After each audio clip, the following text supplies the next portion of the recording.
একটা টাইম বের করে নেবে, যখন তুমি রাত্রে বসবে, মানে কখন ফ্রি হও ওরকম। লাইভে না বসলে ওয়াচ টাইম হবে না তো, লাইভে বসতে হবে। আর তোমার তোমার সাবস্ক্রাইবার কয়টা হয়েছে?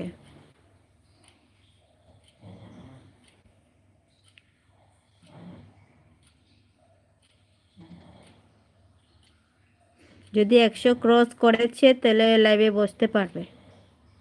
128। হ্যাঁ, এখন লাইভে বসতে পারবে তো। আর লাইভে না বসলে তোমার ওয়াচ টাইম হবে না না। আমাদের ওয়াচ টাইমটাই তো মেন না।